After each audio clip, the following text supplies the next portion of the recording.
اعوذ باللہ من الشیطان الرجیم بسم اللہ الرحمن الرحیم۔ حضرت شیخ سعدی شیرازی رحمۃ اللہ علیہ چھوٹی عمر کے تھے کہ ایک دفعہ اپنے والد صاحب کے ہمراہ عید کی نماز کے لیے جا رہے تھے کہ لوگوں کی بہت بھیڑ تھی، اس لیے والد نے انہیں نصیحت کی کہ دیکھو بیٹا، میری انگلی نہ چھوڑنا ورنہ رش اور بھیڑ میں گم ہو جاؤ گے۔ لیکن راستے میں ننھے سعدی نے والد کی انگلی چھوڑ دی اور کھیل کود میں مشغول ہو گئے، جیسا کہ بچوں کی عادت ہوتی ہے۔ کھیل سے فارغ ہو کر جب والد کو قریب نہ دیکھا تو مارے خوف کے رونے لگے۔ اتنے میں والد بھی انہیں ڈھونڈتے ڈھونڈتے وہاں آ گئے۔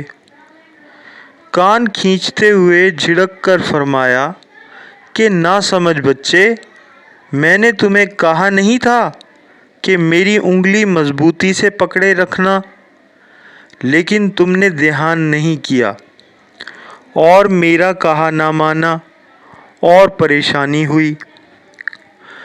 بڑی عمر میں حضرت سعدی لوگوں کو یہ آپ بیتی واقعہ سنا کر فرمایا کرتے تھے کہ اگر تم دنیا کی بھیڑ میں گم ہونا نہیں چاہتے تو کسی نیک بندے کا دامن تھام لو، ورنہ پریشانی میں ٹھوکریں کھاتے پھرو گے۔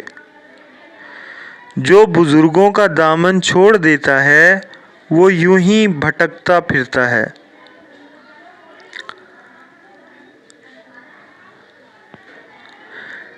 سعدی اپنا وقت یوں بیان فرماتے ہیں کہ ایک دفعہ میرے پاؤں میں جوتا نہ تھا اور جیب میں کوئی پیسہ بھی نہ تھا کہ اس سے جوتا خرید سکوں۔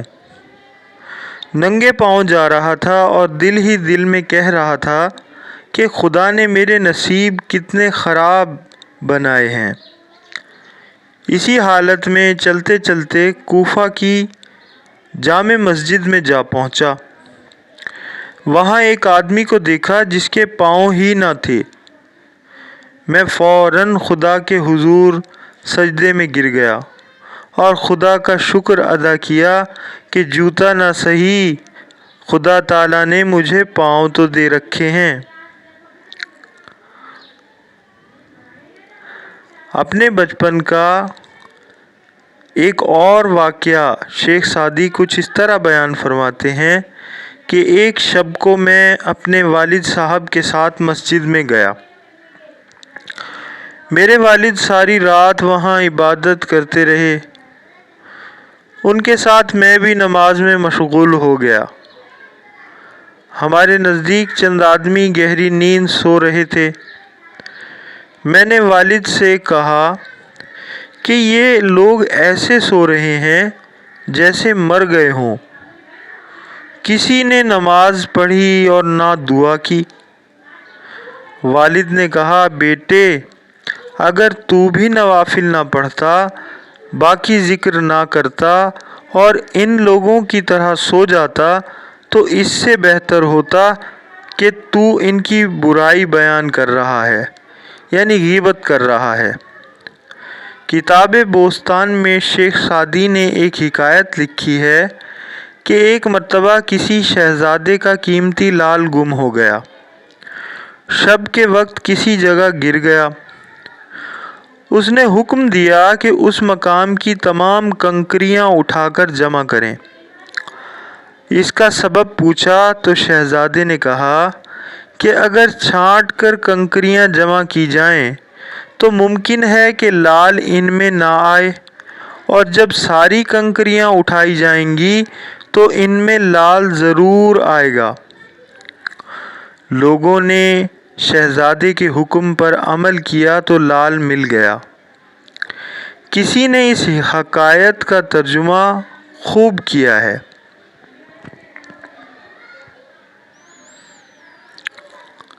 ترجمہ: اے خواجہ، تو شب قدر کی کیا نشانی پوچھتا ہے؟ اگر تو قدردان ہے تو ہر رات شب قدر ہے۔ در حقیقت شیخ سعدی رحمۃ اللہ علیہ کے یہ چھوٹے چھوٹے واقعات اپنے اندر اخلاقی تربیت کا بہت بڑا خزانہ رکھتے ہیں۔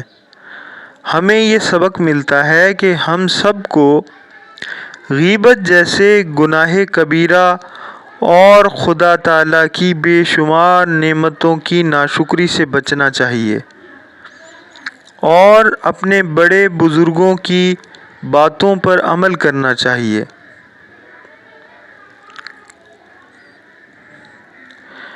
یہ مشہور بات ہے کہ بزرگوں کی مان کر چلنے میں کامیابی ہے۔ دنیا میں ہزاروں مثالیں موجود ہیں کہ جنہوں نے اپنے بزرگوں کی باتوں پر عمل کیا، دونوں جہان کی انہیں سرخروئی نصیب ہوئی۔ پھر آخری حقائق سے یہ سبق ملتا ہے کہ خدا کے بندے ہر وقت کو قیمتی بناتے ہیں، وہ وقت کو ضائع نہیں کرتے۔ حضرت عمر فاروق رضی اللہ تعالیٰ عنہ نے رب تعالیٰ سے دعا مانگی تھی کہ خدایا ہمارے اوقات کو بابرکت بنا۔ جو حضرات تہجد کی نماز پابندی سے پڑھتے ہیں ان کے لیے تو ہر رات ہی شب قدر ہے۔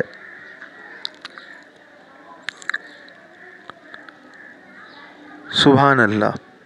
اگر آپ کو ویڈیو پسند آئی ہو تو لائک اور چینل کو سبسکرائب کرنا نہ بھولیں تاکہ اسی طرح کی ویڈیوز آپ کو ملتی رہیں۔ شکریہ۔